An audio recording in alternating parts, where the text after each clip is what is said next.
Mesdames et messieurs, merci de choisir Vox TV pour s'informer. C'est l'heure de l'émission Entretien. Invitée du jour, Madame Gilda Moutsara, présidente de l'association Longoka Congo. Avec elle, nous allons parler de la promotion des droits de la femme et de l'engagement de la femme en politique et bien entendu des missions de cette structure associative qu'elle dirige. Alors, Madame Gilda Moutsara, merci et bienvenue dans cette émission. Merci de me recevoir chez vous. Alors, le concept Longoka Congo, c'est le concept que porte votre association en gestation. Alors, je sais que c'est en langue locale. Comment vous le traduisez? Longoka, en français, bien entendu. Longoka, en français, veut tout simplement dire apprendre. Apprendre. Apprendre, oui. D'accord. Nous allons découvrir au fur et à mesure ce que vous faites. Et justement, quel est le mobile de création de votre association et quelles sont les missions majeures que vous portez? Alors, Longoka a été créé il y a 3 ans. Nous l'avons créé suite à un constat. Nous avons constaté que beaucoup d'enfants quittaient très tôt le banc de l'école. Et nous avons cherché à connaître les raisons justement de cette déscolarisation des enfants. Et la raison principale, c'est l'échec scolaire. C'est-à-dire que les enfants que nous avons rencontrés, comme nous voyons souvent dans les marchés, nous rencontrons des enfants qui sont en âge d'aller à l'école, mais qui sont dans les marchés, qui sont dans les quartiers. Leur raison, c'est qu'ils ont redoublé ou triplé une classe et ensuite ont été exclus de l'école.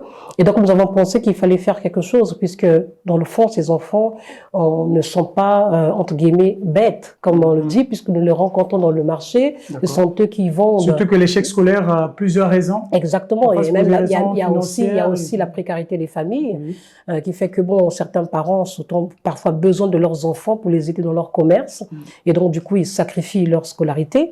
Et donc nous avons pensé qu'il fallait apporter une solution à ce problème. Et donc nous avons créé donc Longoka il y a 3 ans, en y inscrivant comme but principal donc la lutte contre l'échec scolaire. Et nous avons, pour atteindre ce but, nous organisons en fait ce que nous appelons des marathons d'études, qui sont en fait des ateliers de soutien scolaire gratuits à l'endroit de ces enfants.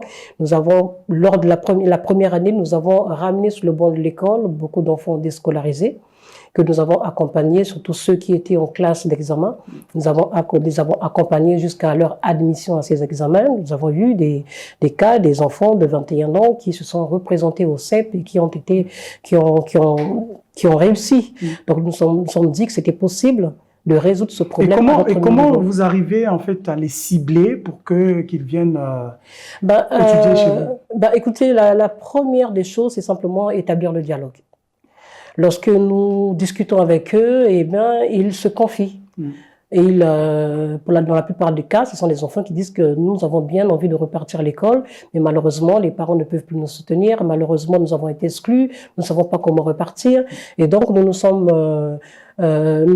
avons pris donc le devant. Nous sommes allés dans les écoles où ils avaient été exclus, pour nous porter comme garants. Certains, c'était assez difficile de les ramener parce qu'ils avaient l'étiquette de délinquants, d'élèves récalcitrants et tout.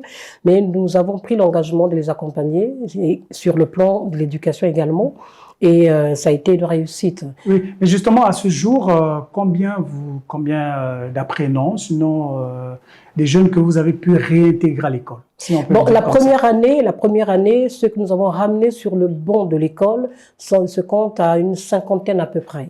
Oui, 50aine à peu près. Maintenant, ceux qui participent aux ateliers, nous mettons la barre à 100 apprenants par année, et c'est le cas pour cette année 2024-2025. Et au-delà de cette démarche, sinon cette action que vous menez pour ramener des jeunes, des adolescents à l'école, même peut-être aussi, au-delà des jeunes, est-ce qu'il y a quand même des catégories qui sont des adultes?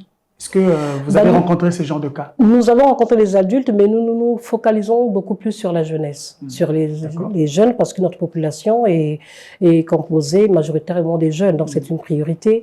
Et surtout que l'année dernière, cette année 2024 a été décrétée année de la jeunesse par le président de la République.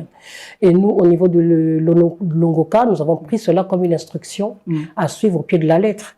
Parce que lorsque le président avait dit année de la jeunesse, ça voulait dire que toutes les forces vives devaient apporter leur modeste contribution pour que cette année soit une réussite. Et quelle est la lecture que vous faites justement de l'année de la jeunesse? Écoutez, nous nous focalisons sur ce que nous avons pu faire. Je pense que chacun a pu faire ce qu'il a pu, mais nous, à notre niveau, au niveau de l'Ogoka, nous avons pris notre part de responsabilité pour accompagner le président de la République dans justement l'accomplissement de cette année de la jeunesse en prenant un local. Nous avons pris un local à Bakongo, Ampissa, et nous avons donc créé une salle d'études où nous recevons justement les apprenants. Nous avons créé une bibliothèque de quartier parce que justement, ce qui justifie aussi, explique l'échec scolaire, c'est l'absence des activités, je veux dire, intellectuelles, telles que les bibliothèques de quartier. Les enfants n'ont pas la possibilité d'avoir accès aux livres.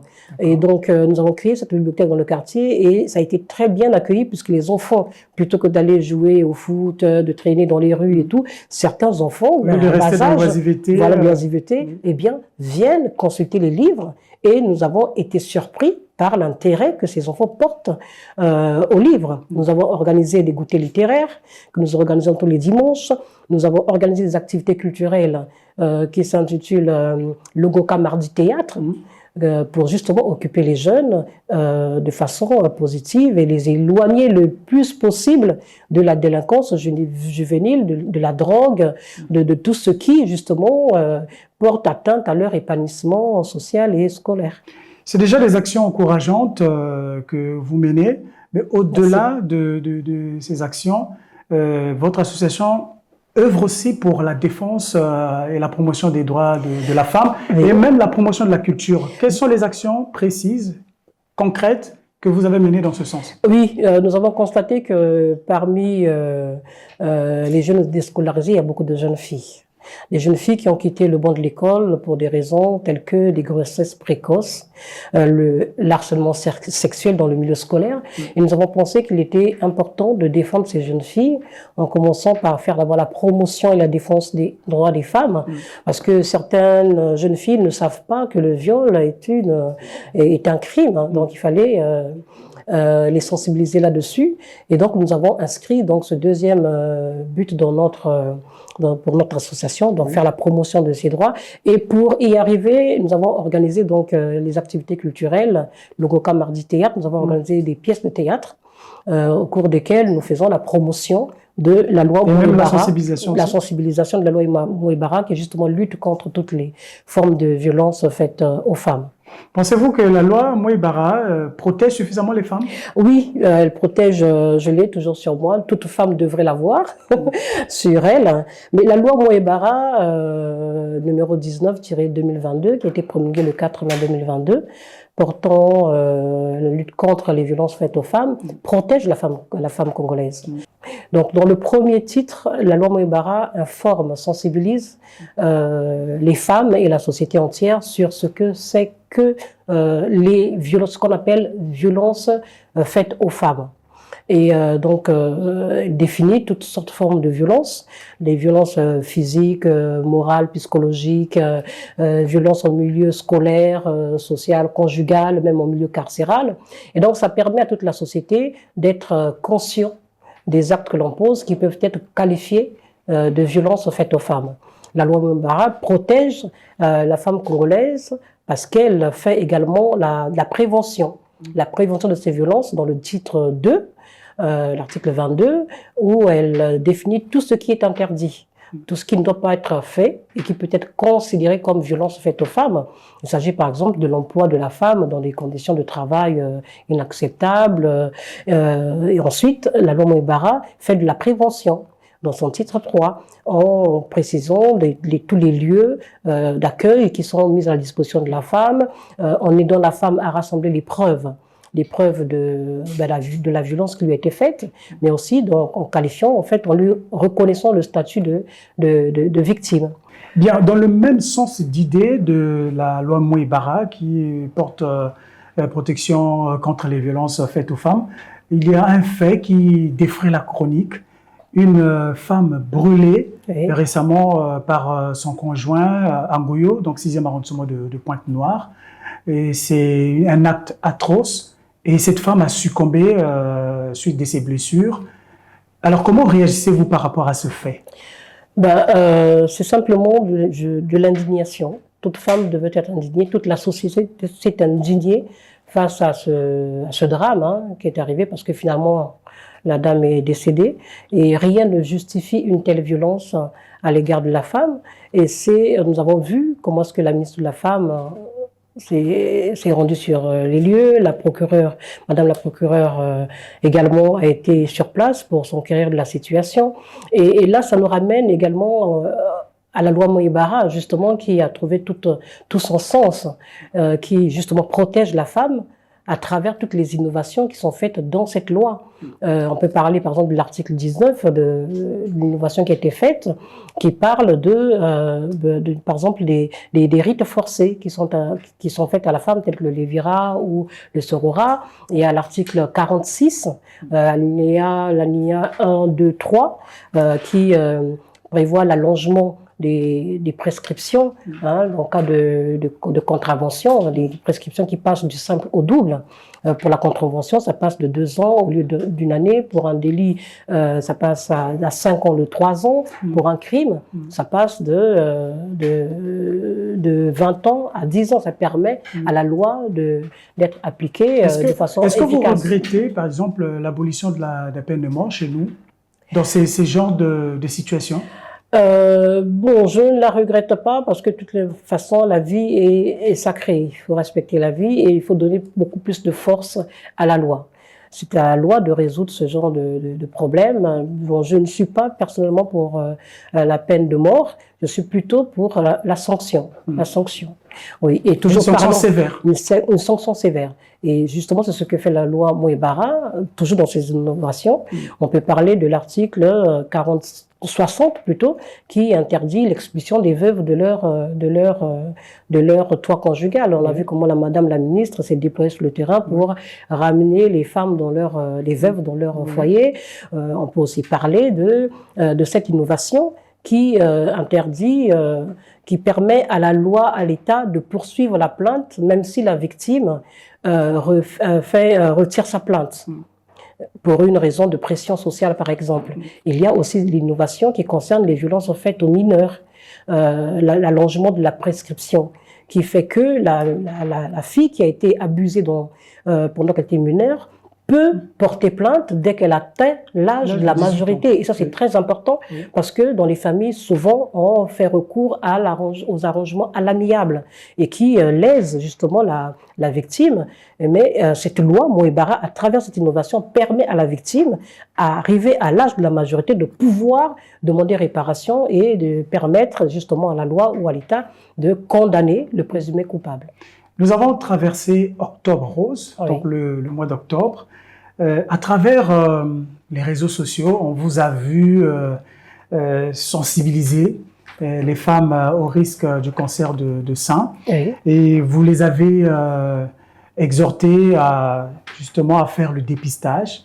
Et comment évaluez-vous cette action que vous avez menée? Effectivement, au niveau de Longoka, nous avons sensibilisé les femmes pendant Octobre Rose, parce que nous avons pensé que c'est très important. C'est une question qui porte sur la santé de la femme. C'est une question de santé publique. Et nous avons pensé qu'il fallait que nous puissions jouer notre partition. Pendant ce Octobre Rose, nous avons sensibilisé sur les réseaux sociaux, mais également sur le terrain, en parlant aux femmes, en leur parlant des symptômes, de comment détecter les symptômes du cancer du sein, quels sont les traitements qui sont disponibles, traitements médicaux. Et nous avons été surprises justement de voir que beaucoup de femmes n'étaient pas au courant, pas suffisamment informées sur les symptômes, et surtout de l'existence de ces traitements sur contre le cancer du sein. Et nous avons sensibilisé ces femmes en français et en langue locale pour que le message soit bien perçu, passe clairement. Et nous pensons que les femmes ont été se sont vraiment informées, puisque beaucoup ont demandé où est-ce qu'elles pouvaient aller se faire dépister, et ont justement aussi apporté beaucoup de témoignages. des personnes qui étaient atteintes justement du cancer du sein, qui malheureusement ont fait recours au traitement traditionnel et qui malheureusement n'ont pas survécu à cette maladie. Et je pense que si elles avaient été sensibilisées plus tôt et pris conscience de la possibilité de guérir ou de se faire traiter, elles auraient peut-être sauvé des vies. Et pour nous, ça a été une campagne très importante, puisque ça nous a permis de toucher du doigt ce mal, et c'est ce qui nous a motivés justement à procéder à la rédaction d'un plaidoyer. D'accord, mais justement, est-ce que vous avez un plaidoyer à faire dans ce sens, en ce qui concerne le dépistage et même la prise en charge des patients, peut-être même qui peuvent bénéficier des traitements à moindre coût ou peut-être même gratuitement? Oui, bien sûr. Cette sensibilisation nous a permis de prendre conscience du fait qu'un plaidoyer s'impose. Il faut un plaidoyer justement qui va à l'endroit des décideurs afin de multiplier d'abord les centres de dépistage pour permettre à toutes les femmes, qu'elles soient même en milieu rural, de pouvoir se faire dépister. Ce plaidoyer parlera également des traitements, de la gratuité des traitements, parce que des traitements contre le cancer du sein sont très élevés, à commencer déjà par la mammographie qui coûte en moyenne 25 000 francs. C'est cher pour une femme qui vit seule ou une femme qui vit en milieu rural. Il faudrait que les décideurs, qu'on puisse voir avec le gouvernement comment faire pour que ces traitements soient gratuits, puisqu'il s'agit d'une question de santé publique, il s'agit de protéger la femme, il s'agit de protéger en fait la population congolaise. Madame Moutsara, dans cette émission, nous allons parler politique, puisque vous êtes une femme politique. Alors, en 2015, vous étiez en première ligne. On vous a vu pour faire entendre votre voix contre le changement de la Constitution. Et 7 ans après le référendum constitutionnel, qui a connu d'ailleurs la victoire du oui, vous avez décidé d'adhérer au Parti congolais du travail, donc PCT. Qu'est-ce qui justifie ce changement de pied ? Je ne parlerai pas de changement de pied. Je dirais tout simplement le débat auquel j'ai participé était un débat rendu officiel par le président de la République. Et lorsqu'on parle de débat, il faut donc entendre les voix qui sont pour et contre. Et moi, j'étais contre le changement de la Constitution et c'était mon droit légitime de pouvoir m'exprimer sur cette question. Et pour permettre aux Congolais de pouvoir aller voter sur la base des arguments pour ceux qui voulaient voter pour le oui et ceux qui voulaient voter pour le non. Donc il fallait bien que les voix justement s'expriment. Et donc j'ai participé à ce débat en tant qu'individualité parce que c'était adressé aux politiques, aux associations et aux individualités. Et moi j'y étais en tant qu'individualité. Et une fois la question évacuée, il fallait bien que je me range quelque part. Et donc, j'ai fait le choix d'adhérer au Parti congolais du travail, qui est un parti congolais, qui est un parti du Congo, pour ainsi dire, parce que, justement, je voulais apprendre l'administration politique. D'accord. Est-ce que, avant que vous progressez dans vos arguments, est-ce que vous vous êtes rendu compte que le Parti congolais du travail, c'est un parti, c'est un camp qui est fort, ou un parti qui gagne, ou encore un parti qui a suffisamment de moyens financiers pour s'épanouir en politique? Non, moi, je pense que le Parti congolais du travail est un parti qui est bien structuré, bien organisé, et où règne la discipline. Et surtout où la formation est mise au premier plan. Et moi, j'avais besoin d'être informée, d'apprendre l'administration politique. Et je pense qu'il n'y a pas mieux que le Parti congolais du travail. Et c'est un choix que j'assume. Puisque quand on est en politique, on veut être utile à son pays.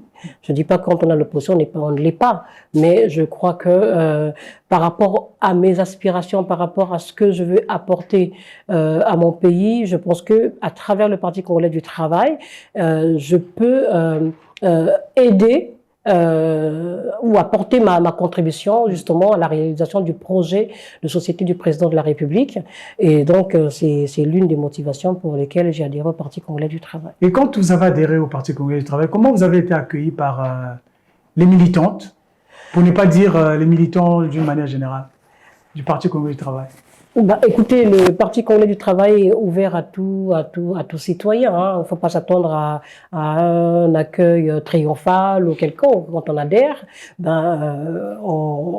on est accueilli en tant que nouveau membre du Parti congolais du travail. Donc, il n'y a pas un accueil particulier. Alors, chez nous, l'engagement des femmes en politique, c'est vraiment de la mer à boire. les femmes ont du mal à accéder à des postes de responsabilité. D'ailleurs, les statistiques officielles prouvent bien que moins de 15% des femmes sont représentatives aux sphères des décisions. Que dites-vous au sujet de la parité au Congo? Écoutez, le principe de la parité a été inscrit dans la Constitution et je pense que sur ce plan, le Congo a tout donné à la femme. La femme bénéficie d'un arsenal juridique en commençant par la Constitution, la loi électorale qui garantit, qui exige les 30%, hein, surtout en ce qui concerne les élections locales, sénatoriales ou même au niveau des municipales. Donc sur ce plan, il n'y a pas de débat. C'est à la femme congolaise de prendre sa place. Et je pense que le président de la République l'a dit, que tout a été donné à la femme congolaise de pouvoir s'épanouir dans la société, surtout en politique. Mais moi, je ne reste pas, je tombe pas dans le piège des quotas. Je tombe pas dans le piège du nombre. Parce que c'est pas ce qui compte le plus. Ce qui compte, c'est la contribution, c'est le travail qui est fait. Nous avons bien vu des femmes seules qui ont porté les causes. Je prendrai l'exemple de Madame Simone Veil en France, par exemple, qui a pu faire adopter la loi sur l'IVG. Elle était seule contre tous. Je vois aujourd'hui la loi Mouébara, c'était la proposition d'une femme, Madame la ministre, et aujourd'hui cette loi, elle sert à toutes les femmes. Donc je pense que c'est beaucoup plus la qualité des femmes et de leurs propositions qui peuvent faire changer les choses. Mais bien entendu, on a besoin que les femmes soient de plus en plus nombreuses en politique, mais pour justement faire un travail de fond, de qualité, de bonnes propositions pour que notre société puisse avancer. Donc pour vous, c'est pas le nombre qui compte, c'est la compétence. C'est la compétence qui compte, c'est pas le nombre. C'est pas le nombre qui compte pour moi.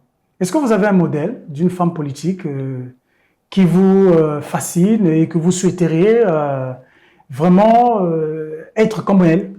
Vous savez, faire bouger les choses. Au Congo, nous avons eu ce qu'on appelle des pionnières. La femme congolaise est une femme militante qui s'est engagée très tôt. Nous avons vu, au lendemain des indépendances, nous avons vu des femmes qui ont milité pour l'émancipation de la femme. Hein. Chez nous, nous avons beaucoup de femmes qui ont milité au sein de l'URFC, par exemple, et qui ont fait de nous des femmes libres, des femmes qui peuvent aujourd'hui jouir de tous leurs droits fondamentaux. Si nous travaillons aujourd'hui, si nous allons à l'école, si nous sommes libres d'exercer un commerce, de conduire, des petites choses qui sont encore des tabous dans notre société, c'est grâce à ces femmes militantes de la première heure qui se sont engagées véritablement pour que notre société bouge, pour l'évolution des mentalités de notre société. Et je pense que bon, les modèles, il y en a. Je pense à Madame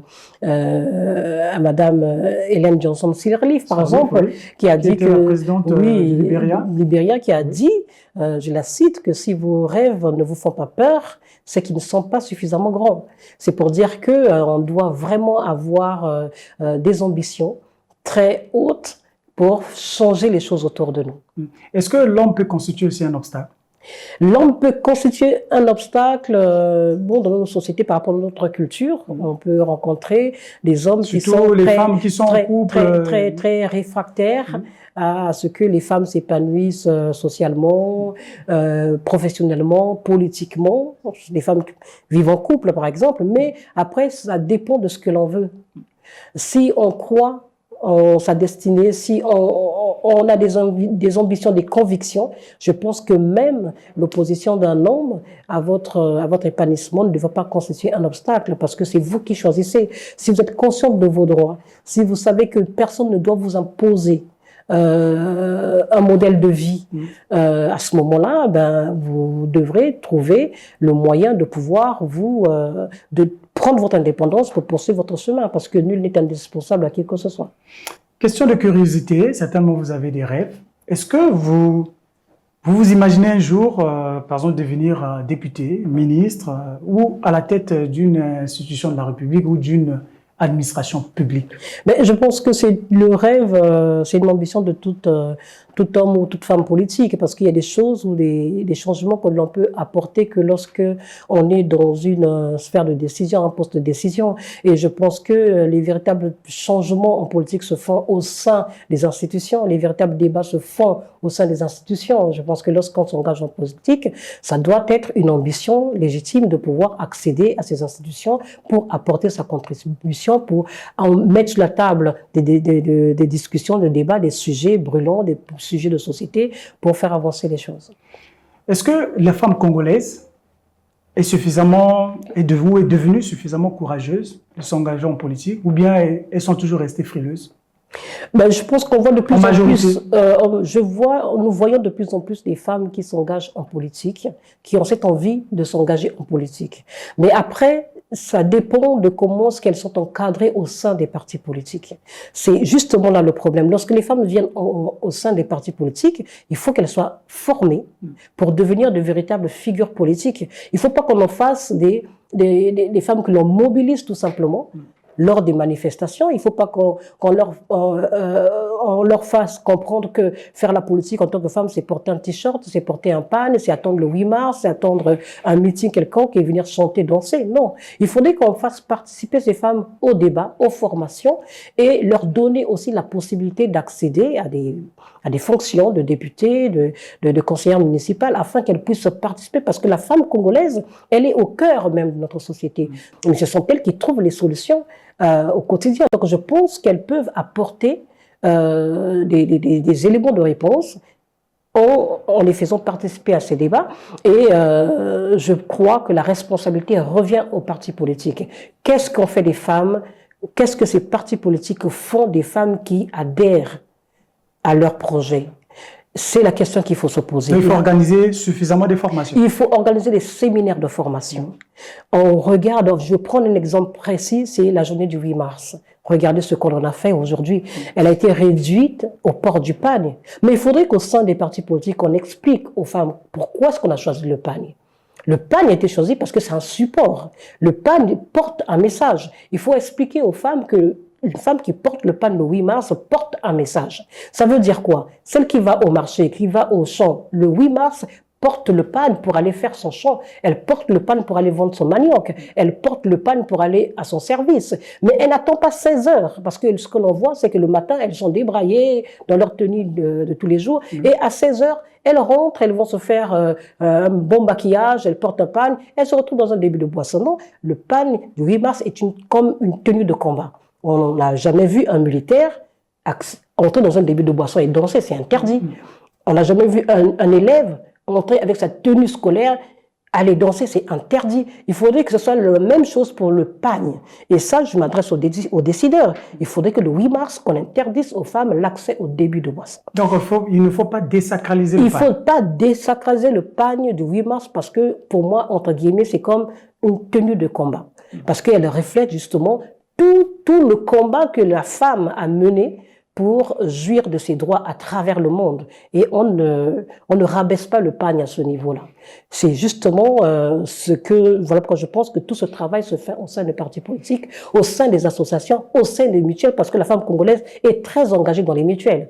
Elles sont dans 2, 3, 4 mutuelles, elles sont dans les ristournes, mais c'est dans ces structures qu'il faut faire passer le message. Il faut imposer à ces structures d'organiser des séminaires le 8 mars, d'organiser des réunions de sensibilisation et de faire comprendre à la femme l'essentiel même de cette journée. Nous sommes quasiment à la fin de cette émission. Un mot particulier pour conclure? Le mot particulier, simplement, c'est que je félicite la femme congolaise parce qu'elle est très courageuse. Nous savons très bien que au quotidien, elle se bat pour éduquer ses enfants, et faire que la société avance.